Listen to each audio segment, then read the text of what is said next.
Some of the streams weren't capturing my mic properly. It's an OBS thing, as it were. Nevertheless, I did get lucky in the sense that I got out of the way of the great financial crisis, but not because I saw it coming. I'm not going to claim that I knew what was going to come next because I was early on in my trading journey. So really all I was doing was looking at charts, and I saw the S&P 500 and what appeared to be a giant potential double top. And I said, you know what, unless it can decisively break above that top, I'm just going to close out my longs in my investment portfolio. I've had them long enough to take long-term cap gains, so it's not a big deal. And if I'm wrong, I'm wrong, and the market will go higher and I'll get back in at a slightly higher price, but that big risk will be behind me that we're capping out where we had in sort of 1999, 2000.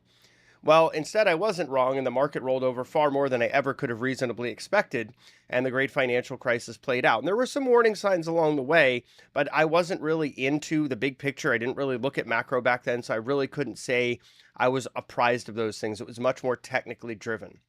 But one of the anecdotal bits of evidence that I remember kind of wondering, what is this going to do, was in 2005, 2006, there was those ninja loans, or no document, no income, no job. Basically, you could get a mortgage if you walked into a bank with a pulse. And I always thought that was a little odd and probably suggested that things could go quite awry. And so, I didn't necessarily think, oh, this is what's going to cause it. But it ended up that was a big reason why things kind of unraveled. So my approach now, having experienced what I have, and that includes days during the great financial crisis coming in, there was bidless Dow, bidless Microsoft, bidless Exxon, like you name it. A lot of the market was coming unglued. So I started to really get a deep appreciation for risk management. I think that that's the most important part of survival in the markets over time, is managing your risk carefully and ensuring that you always have enough capital to come back the next day, week, month, and year, because we are running a business. We're buying and selling inventory. That's what it's all about. You don't have to overcomplicate it. It really is just buying and selling inventory and trying to capture the spread, which means you need to have enough liquidity to keep being able to do that. Even if you're wrong a couple times, you have to cut those losers and you have to keep playing for the winners and trying to accumulate those gains. And then, like I said, rolling those gains into longer term investments. So my approach is systematic. It's driven by momentum, price action, options flows, sentiment, positioning, volume profile, and the big picture. Now, it sounds like a lot. And some people say analysis paralysis, don't overcomplicate it. But the way that my models work and the way that my approach works, it actually just looks for convergent data. So let's say, for example, you see really euphoric sentiment flows and positioning. You see markets grinding up to key resistance and getting rejected. You see, options flow trying to give you a sense that maybe people are starting to get a little bit more nervous here. Maybe that gives me a sense that I want to hedge, right? Because I'm seeing this convergence of euphoria, and some folks, the smarter money, may be starting to hedge out as well. That could be one of those areas where you get a convergent data tip to start looking the other way from where the crowd is going, because it's getting a little overheated. So I backtest and build my own models and systems and trade a variety of asset classes. You've probably seen some of the tools that I've created, including the SPX options visualizer, exhaustion and absorption indicators, NASDAQ and S&P 500 pivots. These are all things that I've been working on. I also created my own Discord bot. So I really have a lot of fun coding. A big part of my financial journey is blending my background in finance and tech to kind of get the best of both worlds. I began working with Bookmap in early 2022 because I saw great value in the way their platform displays market data. And I will say that over time, it's only gotten overall quite a bit better. They've added a lot of new features, including the ability to visualize stops and icebergs, which I find to be invaluable. And I'll talk about that a little bit once we bring Bookmap on screen. I co-founded TraderAid in 2022 and MacroVisor in 2023 to share my experience, ideas on market opportunities, and education.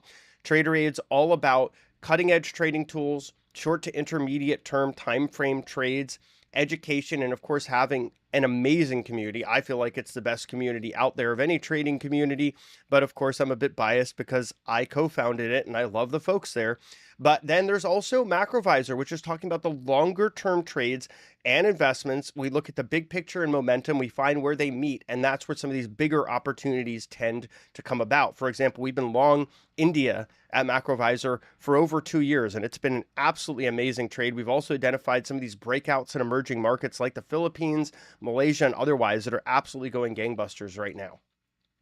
And I do provide one-on-one coaching, and we'll get to that in the next slide, some of these exclusive deals that we have. So right now, you can get up to 40% off of Bookmap plans. That's 40% off. It's a big discount by visiting traderaid.com/bookmap. That's traderaid.com/bookmap. If you'd like to check out the TraderAid Discord, we encourage you to come give us a visit. You can get a no obligation 3-day free trial by visiting wap.com/traderaid. That's wap.com/traderaid.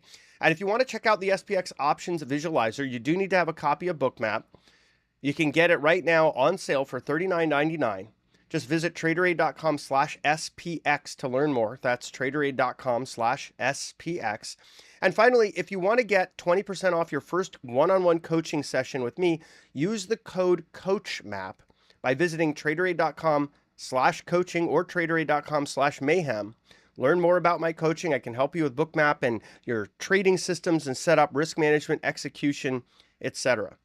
And the folks at Bookmap would love to have you join their Discord. It is a great community. They have a number of different events coming up. So visit discord.com/invite/bookmap. There's real-time interaction. There's a lot of educational content there. In fact, this week they'll be doing a Pro Trader webinar series.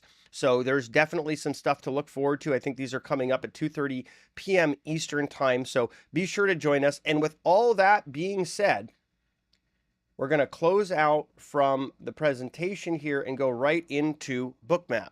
And today's session, before the market opens, I'm going to focus on walking you through what is going on screen. Because I do get a lot of questions about what am I seeing? What does this mean? And I want to try to address that so folks get more value from seeing Bookmap, because I've even been told some people don't necessarily know how to read what they're seeing. They're not sure what it all means. So I want to break down every bit of data on screen one by one. We'll focus on doing that with the S&P futures contract. And then once we've done that, we'll start looking around the market and talking about what I'm seeing.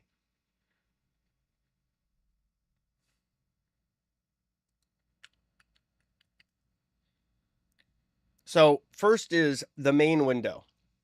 That is sort of from the left-hand side of the screen all the way through the middle right. And this is the heat map, okay? So what you're seeing here is where there is liquidity and where there was liquidity. The current liquidity is right here in this box that's sort of separated by this white line on the right side of the window.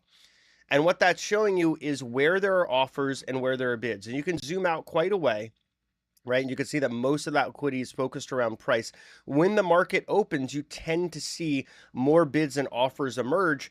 And sometimes they can give you a little subtle clue as to what some of the bigger trading desks are looking for. For example, if you have an upwardly trending day and you start seeing offers building above you, that's telling you that folks with size are looking for price to move higher so that they can exit their trades or maybe even fade the move. But that tends to be constructive, seeing that build of liquidity higher in an upwardly trending day. On the other side, on a downwardly trending day, seeing builds build below the market can give you a sense that there may be an additional pull into those builds. There are caveats, however. The most important are these are tests of supply and demand, right? So if you get a really large offer overhead or like a band of large offers overhead, sometimes price can get up there and reject and head immediately lower. And that reversal is pretty bearish because what that's telling you is in the context of an upwardly trending day, there's not enough demand to get through that supply zone. So that rejection is often an actionable reversal, just like the opposite. Let's say you have a downwardly trending day and there's a large amount of bids that are building below you and price gets rejected there. There's not enough supply to cut through it. That can also be an actionable reversal. And the more convergences we see, the more likely it is that that has some value. So that's the basics of what the heat map is and how it looks. You can see there's this band of liquidity around the S&P. This has been there since July, and it seems to be the new normal from the CME and how their market-making algos work. They are putting this band of liquidity around the S&P. So one thing that I've started to do is I'm not necessarily marking it the same as what I used to. So I'm just going to make this basically 500 and up. So those labels go away and they only appear the liquidity labels on really large bids or offers to get my attention. So let's go through the rest of this main window, and then we'll start talking about some of the other panels on the screen. You'll see this red line above. This red line means that this is the highest price level, the solid red line at the top. Okay, not to be confused with these red lines you'll see from the icebergs. This tells you there's an open order where 120 contracts have been sold at this point, right? So you can see that line connects. There is a red diamond vertically above where the order happened.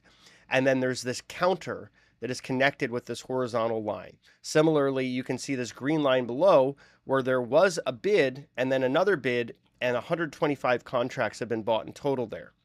So the red line on top, this is the highest price level. The green line on bottom, that's the lowest price level.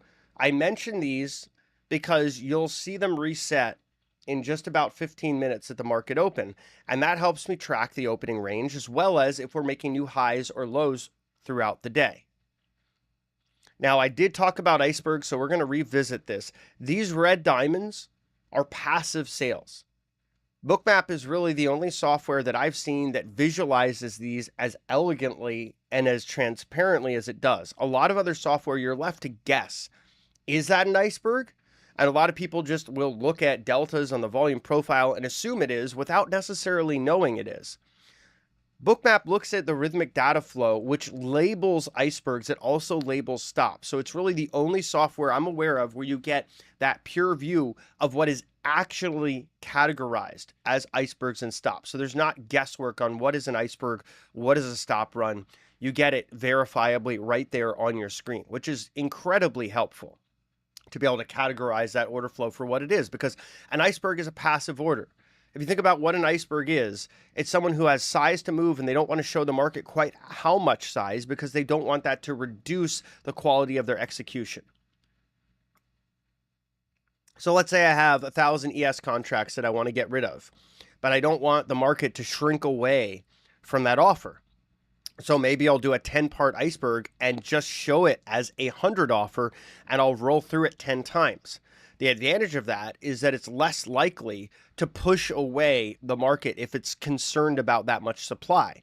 The disadvantage of that is that every time one of those orders hits, you're kind of sent to the back of the queue, right? So you get that 100 order, then the next person that was waiting to get their order through gets their order filled, and so on and so on and so forth. So that's an important clarification, just in terms of how icebergs work versus, certain other order types. And I think that at the end of the day, when you're looking at order flow, seeing icebergs starting to pile in, sometimes you can see that being a turning point, right? So what that means is, like, for example, we've had days where thousands and thousands and thousands of passive sales will start coming through into strength. And then eventually that strength will reverse and we'll start to see the market give way lower. And what that was a message kind of from the desks, from the passive sellers saying, okay, we're willing to take some profits here. We're willing to take some positions off the table here. And if it's enough supply, it can start to deter the buyers. So it is important to watch those flows. And I really do think that watching the icebergs is an incredibly important part of the trading process if you're trading futures, and especially S&P, NASDAQ, Russell, things like that. So a quick way to look at these and not get too overwhelmed. First, you do need the MBO data package for Bookmap, but I set up my icebergs on a 30-minute standard deviation interval and a 10 standard deviation multiplier. And what I do is I actually color code the icons for sells and buys, right? So what that does is immediately on screen, you know exactly whether it's a buy or sell. You don't have to necessarily recalibrate your view. And it gets rid of some of the noise. You're not going to see all the really small icebergs. You're only going to see the ones that are of, I would say, large enough size to potentially warrant your attention. And I also do similar with stops, right? So with stops, I have a 30-minute standard deviation interval with a multiplier of 10, and I color code the stops, and then I only show stop runs. So that's where stops are executed at multiple price levels. And that can help because, again, You don't necessarily want to clutter your screen. You do want it to be as simple as possible, so you can simply glance over to your screen and get a sense as to, well, what does this mean, right? Is this actionable? Is this something that I should be paying attention to? For me, when I'm looking at stops and icebergs, if it's already doing some of that filtering for me, it's doing me a pretty big favor right off the bat, right? So that's one reason that I set those thresholds. So that's mostly what you're going to see on the main screen outside of the liquidity labels. We also do have VWAP and point of control, right? So I know most folks are familiar with that, but that's the volume weighted average price. And the point of control is where most of the transacting has happened during that session. You could kind of see that in this session profile right here as well. Now let's go further rightward. Actually, you know what? Really quickly, I'm going to just talk about these labels here, the 16,000 and 19,000 on the top right and bottom right. These are labels that talk about the offers and the bids, and you can add them together and you can determine what the total order book liquidity is. And this is super helpful because right off the bat, you can get a sense as to whether or not there's a decent amount of liquidity in the order book, right? So right now, for example, there's 36,000 order book depth. Yesterday, there was about 38,000 order book depth for most of the day. I like to see it well above 50,000 to give me a sense that it's a liquid market. We have not had a very liquid market for quite some time. On and off liquidity's come back, but more often than not, it's been pretty low. So for us folks out there that are day traders or short-term swing traders, this matters a great deal because liquidity and the quantity of liquidity has a pretty big impact on both price discovery and the quality of execution. If liquidity is low, then you're more likely to experience slippage. You're also more likely to experience outsized moves on regular levels of volume, which means in a low liquidity environment, I'm more likely to size down, be more careful about what trades I take, and use wider stops because low liquidity correlates with high volatility and vice versa. There's just simply not as much buffer in the book to absorb that flow. It also means that event volatility catalysts can be even more exciting to the market because that liquidity dries up even more, ahead of, during, and right after the event. So just keep that in mind. We'll talk about that more after the bell when we monitor these levels and see if they improve. The bell's going to ring in just about 8 minutes here. Now let's move rightward. We all know what the price labels are, but COB, this is the current order book. So we talked about what the heat map means. The current order book is really showing you that in a column. So these are all the offers overhead in red and all the bids below in green, and they're labeled with their size. So that can give you an immediate sense as to where there's larger amounts of liquidity, and typically it tends to populate more after the market has opened.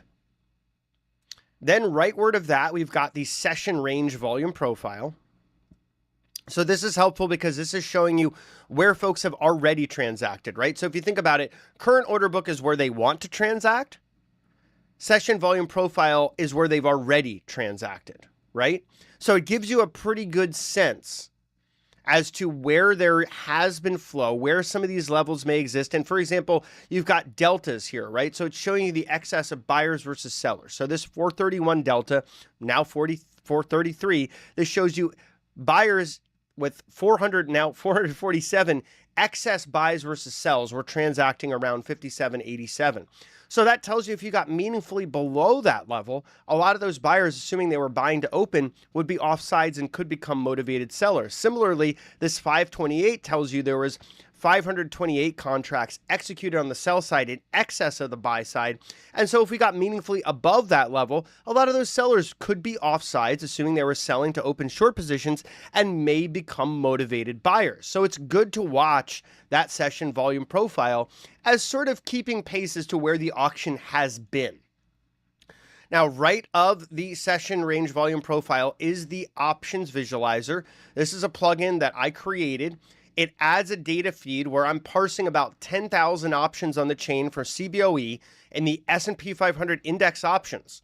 Now, why I'm doing that is because options move the market.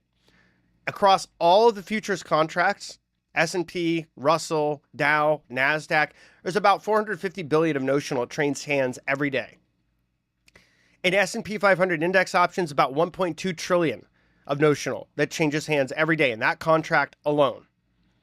And so it is the tail that wags the dog. Almost half of that options flow is 0 DTE. About 80% is expiring in 7 days or less. And it tends to really move the market, which is why we have this visualizer that I created, which shows you key levels of positioning like this call wall, which would be implied resistance, as well as the hot call and hot put. Those are the most active strikes for each side of the trade on the S&P index, and the warm call and the warm put, which are the second most active. And as we get through the trading day, we'll talk a little bit more about where that action is. But yesterday, the hot call was the most active strike. You can see that with the plus by it, right? And it was 85,000 versus the hot put at 63,000. So this can give you an idea of where there's interest, where there's order flow, which side is taking control in the all-important options auction in the market.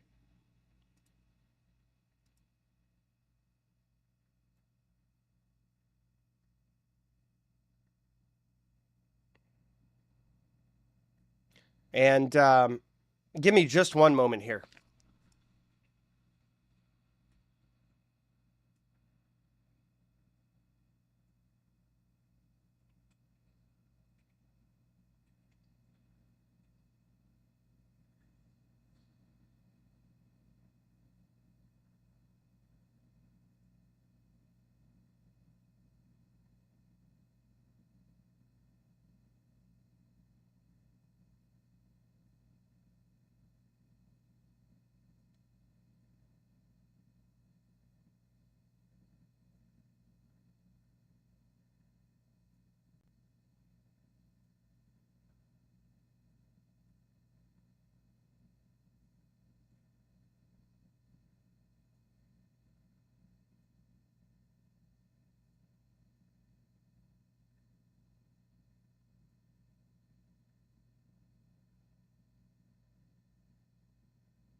All right, I am back. My apologies.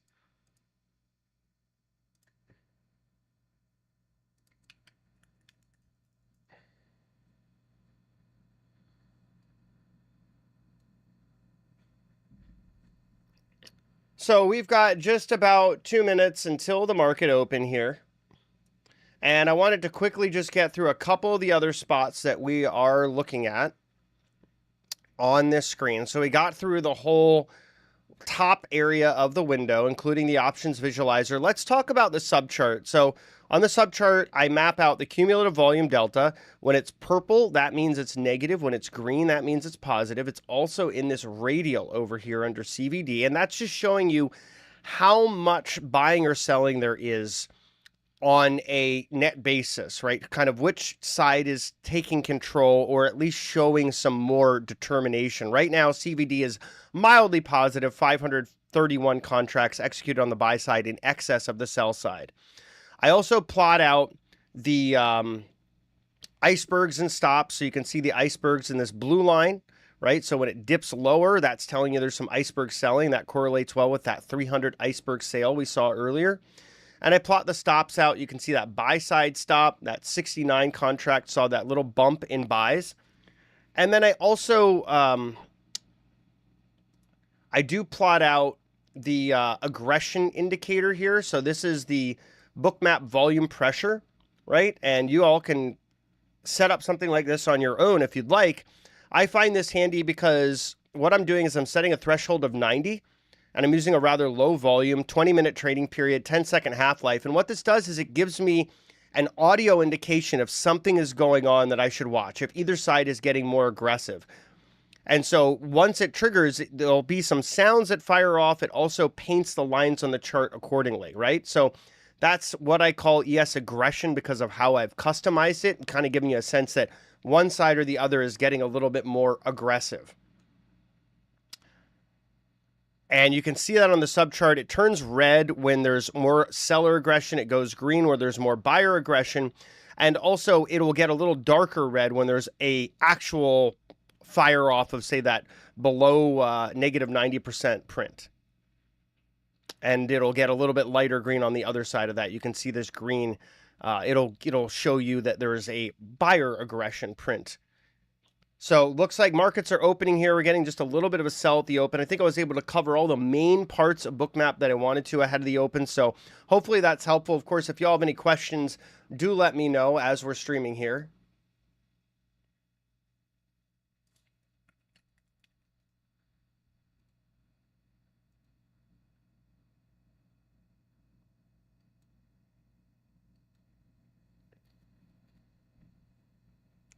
Yuri, which setting did you want to see again? I just saw your message there. We do see a bit of a pull here at the open so far.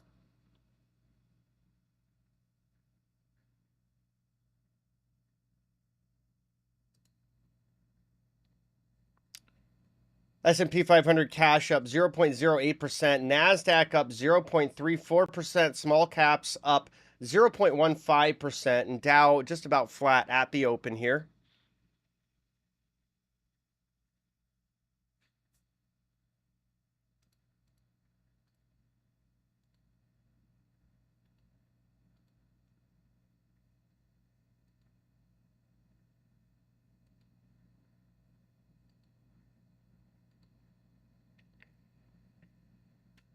And you can see the high price level and low price level lines live now.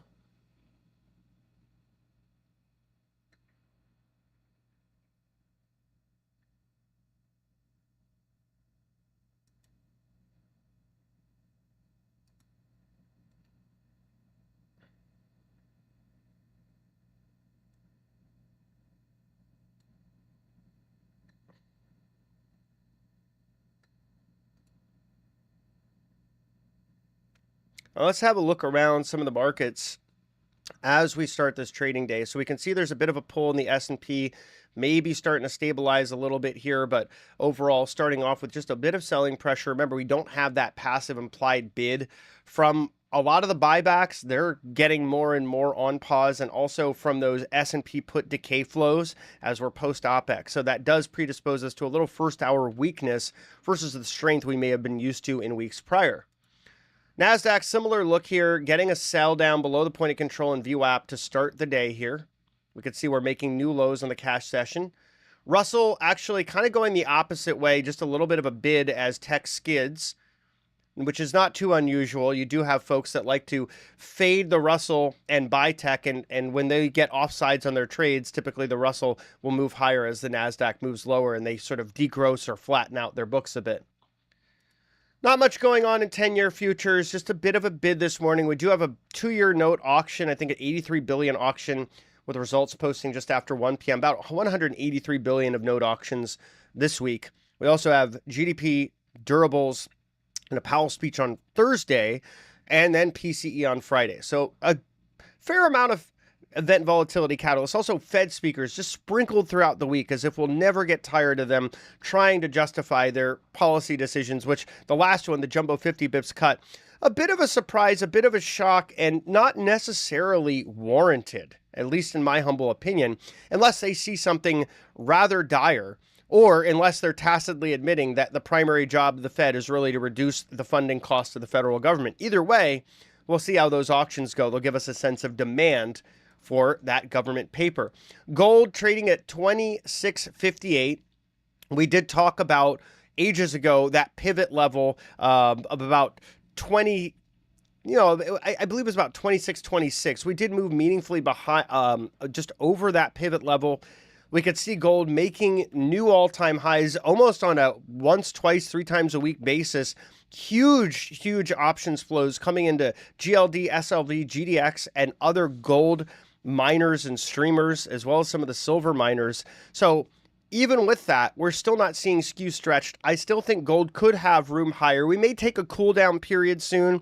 It has run really fast overall, but it has not been this kind of parabolic move that tends to get me concerned about the precious metals. It's been more orderly stair-stepping, which is telling me there's more room in the long run. So I'm still looking for $3,000 gold next year during the first half, possibly a bit earlier, depending on how all this election craziness goes about, because gold is the ultimate uncertainty hedge, and we're certainly dealing with a lot of uncertainty right now. Let's check on some of the mega cap stocks here. We got Apple pulling from the open just a little bit lower. Large area of offered shares around 2230 with about 10,000 on offer, but a huge area around 230 with 119,000 on offer.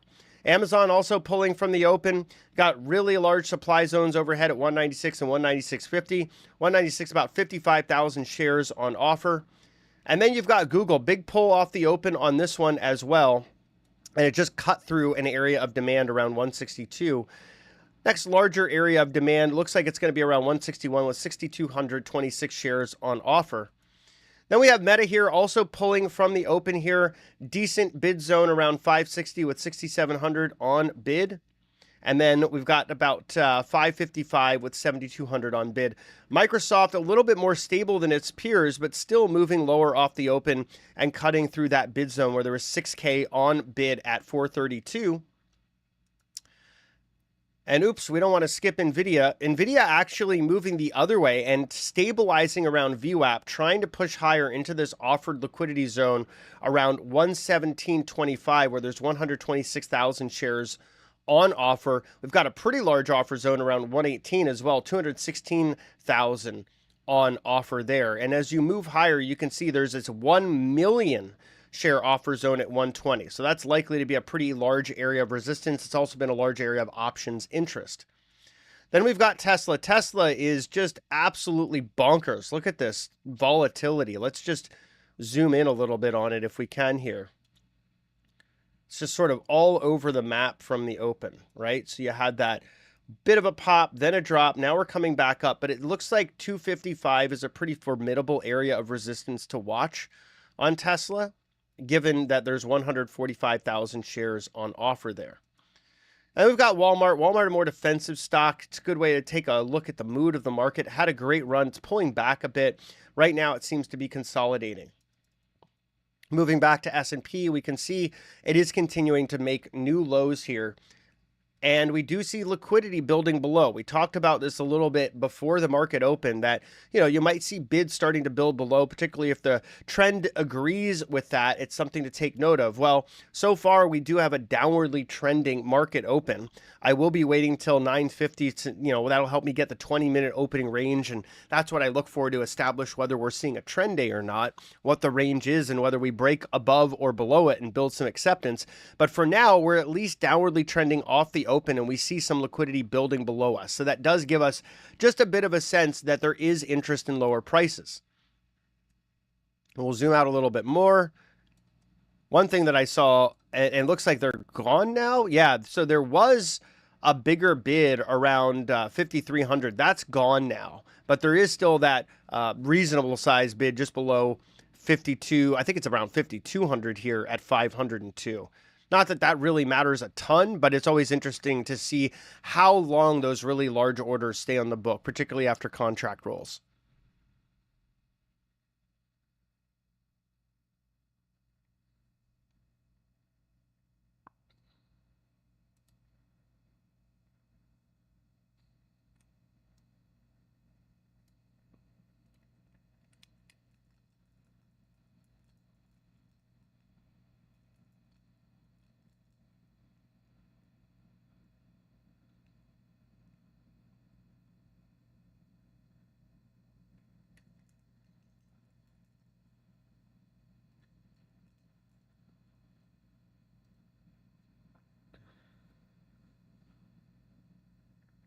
And folks, as we're watching, if you have any questions about anything that we're looking at on screen, do let me know. And Uri, let me get that for you. Give me 1 second. So Uri asks how I am configuring the icebergs and stops. And so this is what I'm doing here. I have a 30-minute standard deviation interval, a 10 standard deviation multiplier, right? And then I am color coding my icons for the icebergs, right? So sells are red, buys are green. I'm getting rid of the cancellation icons, the show event volume and show event type, and this helps me to streamline. And then my stop settings are very similar. So it's pretty much the same settings we just talked about on the icebergs, 30-minute standard deviation interval, 10 standard deviation multiplier, color-coded, and I am only showing stop runs, right? So that helps me to just sort of filter out the order flow a little bit and reduce the overall amount of icons printing on screen.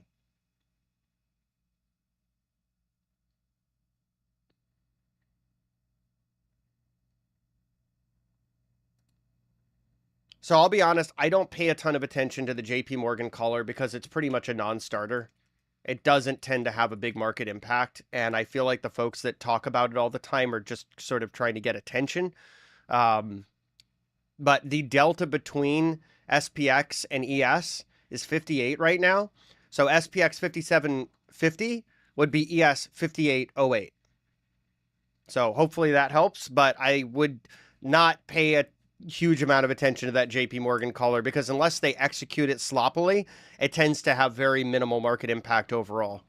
And it's pretty small size compared to the options flow that happens every day. There's 1.2 trillion of flow in SPX options every day on a notional basis. So if you think about the collar rolling versus that flow, it's relatively inconsequential. And we do see some more liquidity starting to build below us. That bid there, you know, around 57.7125 is still there. It's just shrunk a little bit, but there's this sort of band of liquidity. Part of it's the high frequency trading or market making algos that are managing ES. But this does show us there is still some interest lower. We also see some passive bids coming in, just one contract executed so far in this order that is still open below.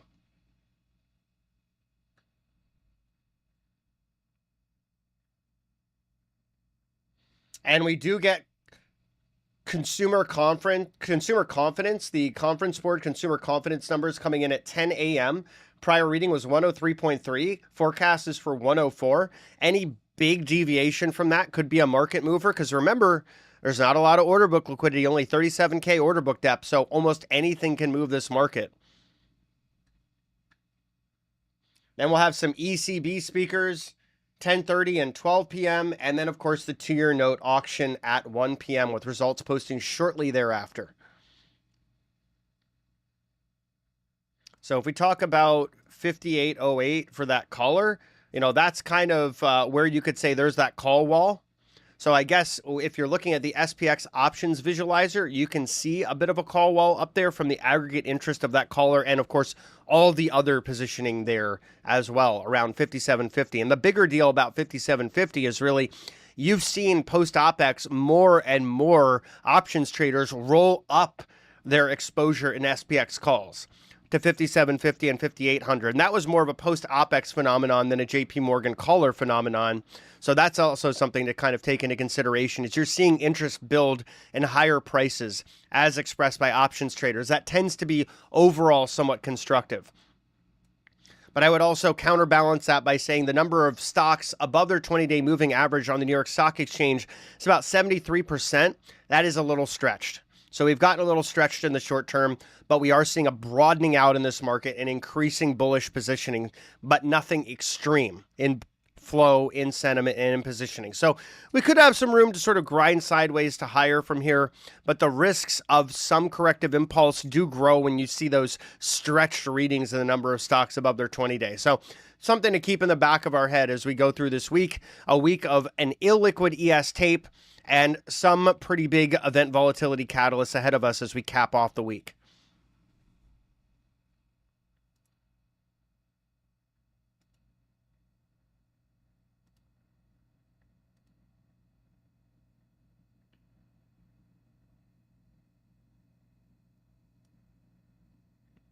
And just waiting for some of the options data to start to print here while we do.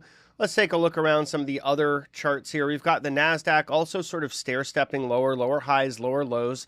So that's a microstructure that gives you a sense it's in a bit of a downtrend intraday so far. Obviously, it's a little early to make that call. Well, we'll look at the 20-minute opening range on the NASDAQ as we are the S&P, but so far the path of least resistance does seem to be lower here. Russell is doing Russell things, just sort of consolidating here, bucking the overall trend. So small caps now up 1/3%, NASDAQ up 0.15%, S&P 500 about flat. Gold consolidating here. Apple continuing to move lower. Amazon continuing to print new lows on the cash session. Google consolidating, making new lows just after the open. Meta also printing new lows here. We're going to just zoom this time slice in a little bit more on Meta. Microsoft making new lows not too long ago here. NVIDIA kind of bucking the trend overall, making new cash session highs here. Large area of offered liquidity up above here at 118. And of course, 120 is the big level. 1 million shares on offer there. And then Tesla also bucking the trend, making new cash session highs, handily taking out that large level of offered liquidity at 255. There was 146,000 there. So obviously there is growing interest in Tesla, which has been the chronic underperformer, and it's finally starting to get its legs back, it would seem.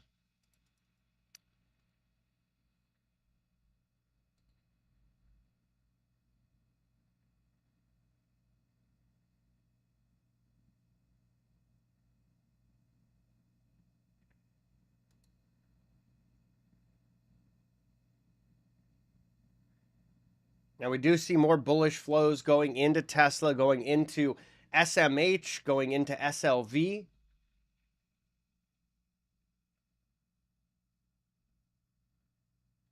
Soxel, Q, just tons of bullish flow in Tesla, though. Millions and millions and millions of premium going into Tesla today.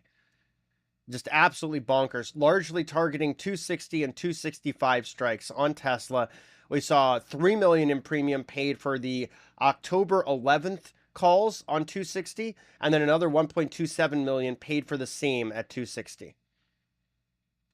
So the flows in Tesla are kind of bonkers today so far, and that is, you can see it in the stock as well. As those flows are coming through, you've seen this stair-step pattern higher. We see S&P starting to stabilize a little bit here, pushing over that point of control.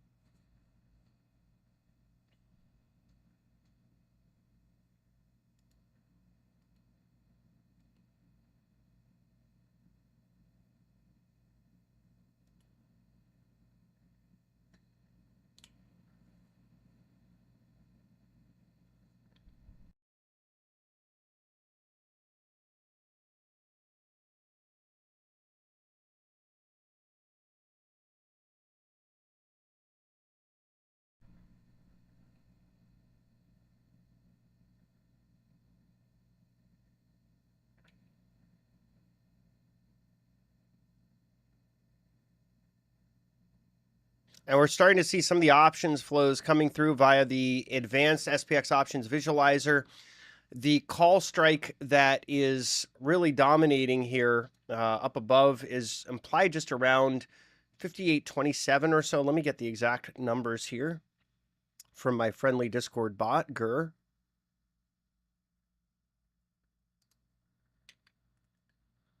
So that's going to be, let's see. Looks like, wow, that's swapped to the warm. So the hot call is now 57.98 on ES. Warm call 58.28. Hot put 57.53. And warm put 57.43. So what that gives you a sense is this market is, at least so far off the open, more interested in 57.98 ES, right? That's where that hot call is. That's where about 1,000 contracts have transacted so far. We'll see how that develops. We're also just about a minute away from forming that 20-minute opening range And it's about a 10 handle range, so nothing too dramatic here.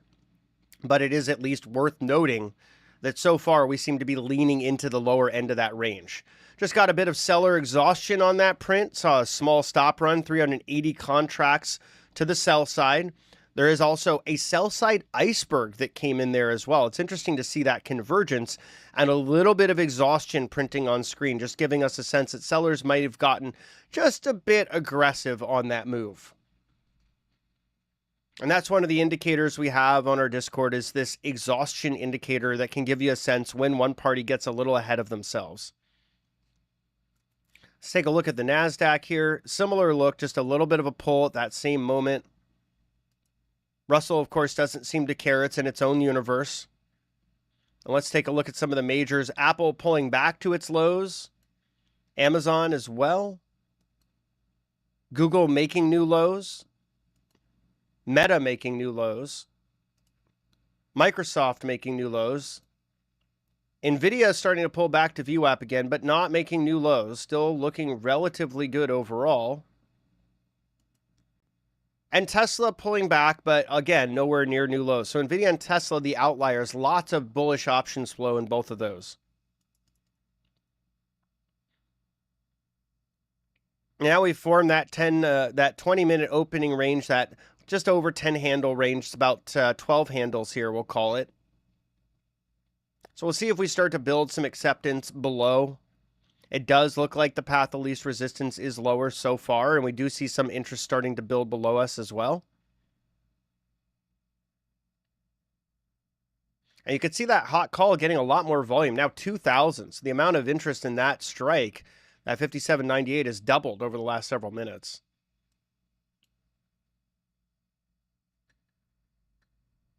Lots and lots of Tesla options flow continuing to come through.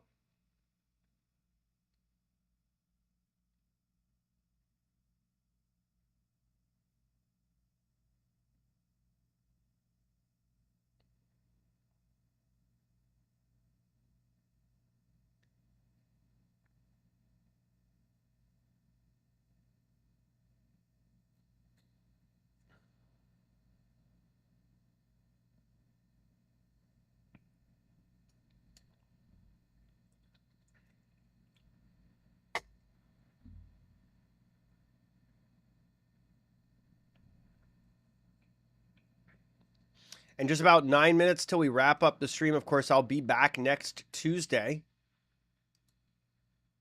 at 9 a.m. Eastern. And I regularly run live streams as well, so be sure to check out my Twitter and my YouTube. You can find me at Mayhem for Markets.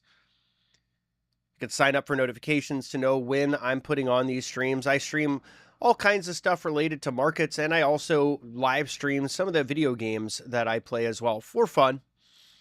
It's a good blend of markets and mayhem.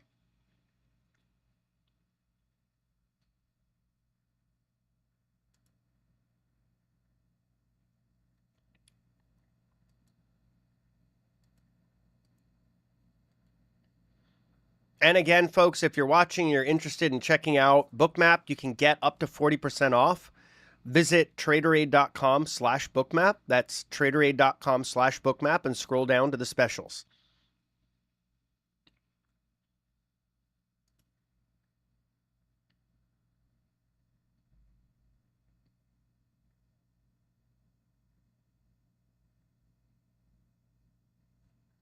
Another 100,000 paid for Tesla. 260 strike, December 20th expiry on the call side.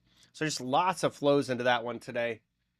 Seeing some chunky flows coming into Taiwan Semi as well, targeting the 180 strike for this Friday.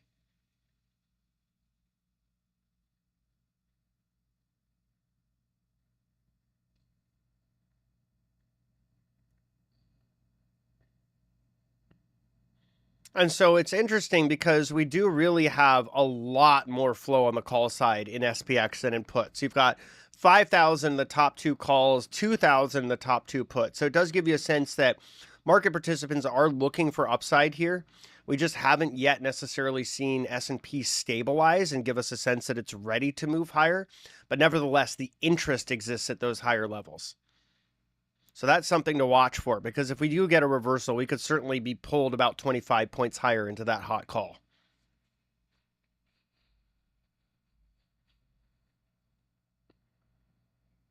And if you're interested in checking out TraderAid, you can take a 3-day free trial of our Discord. Visit whop.com. That's WHOP.com/TraderAid.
And just kind of continuing to grind sideways here, we can see there's very positive options flow. We've got, some degree of stabilization in S&P, a little bit of passive buying coming in, but nothing that tells us we've seen a reversal of yet.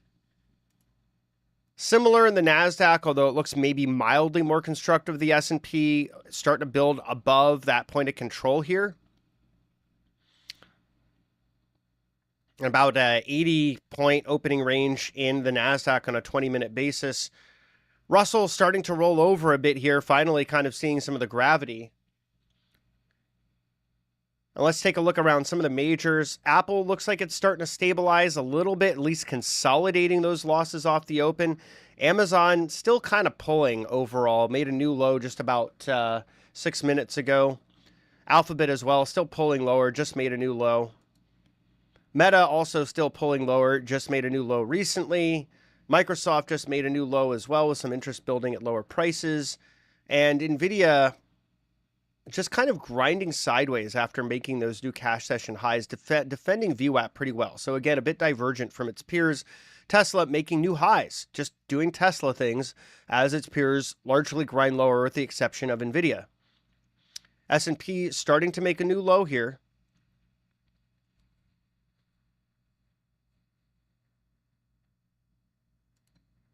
And we're just about 2 minutes away from consumer conference.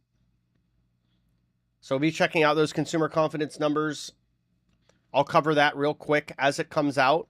But one bit of warning is that liquidity tends to dry up in the market ahead of these data releases, which can add to the volatility of trading conditions. So do be careful trading around these event volatility catalysts, especially in an illiquid tape. There's only 39,000 order book depth today. So that gives you a sense it is an illiquid tape.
There's about 1 minute until that data release. We can see liquidity starting to lighten up on the heat map here ahead of that release. That's Conference Board Consumer Confidence with a forecast of 104, prior reading of 103.3.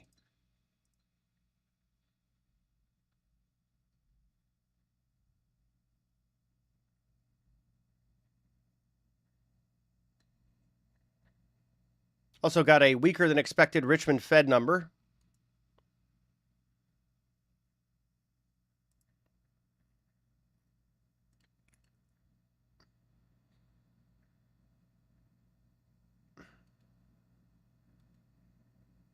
You can see liquidity continuing to lighten up.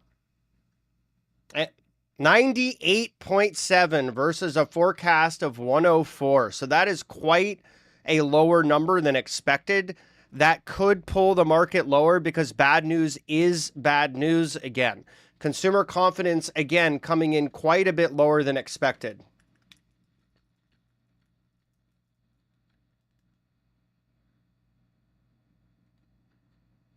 Downside intensifying. I'm going to say this is looking like we're going to break that opening range to the downside. It's all a matter as to whether or not we kind of get pulled back up like a beach ball underwater or not here. But if we build acceptance at these lower levels, it looks like we've got a downwardly trending day in the making. So again, two bad data points back to back. Richmond Fed coming in meaningfully lower than expected with an actual reading of -21 versus a forecast of -12. But the big one is consumer confidence coming in at 98.7 versus a forecast of 104.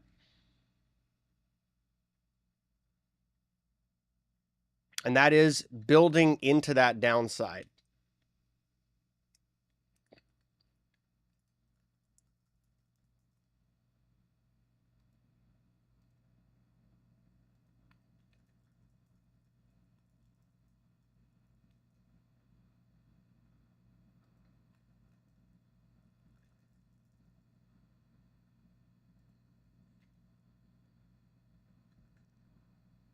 So you can see that market reaction in ES so far off that consumer confidence miss. That was a pretty nasty little pull there. And that's also something that was exaggerated by that lack of liquidity. We did see passive sellers start to come in a little bit on that. So overall, I'd be a little cautious here with longs. It does look like we're building acceptance to have a downwardly trending day. Breaking below that opening range gives a higher probabilistic outcome that we continue that downside. So I hope that this has been helpful for folks. You can see also the hot put is starting to grow here, just around 57.48. It's still not quite as much as the hot call, but the put activity is growing here. So we do see some more folks looking for further downside today. So again, hopefully this stream was helpful. If you have any questions, feel free to reach out. My email is mayhem@traderaid.com. I'll catch you next week, Tuesday at 9 a.m. for the Bookmap stream. I'll also be back Thursday at 9:30 a.m. for the opening bell and Friday at 8:30 a.m. to talk about PCE live. So join me. Talk to you all soon.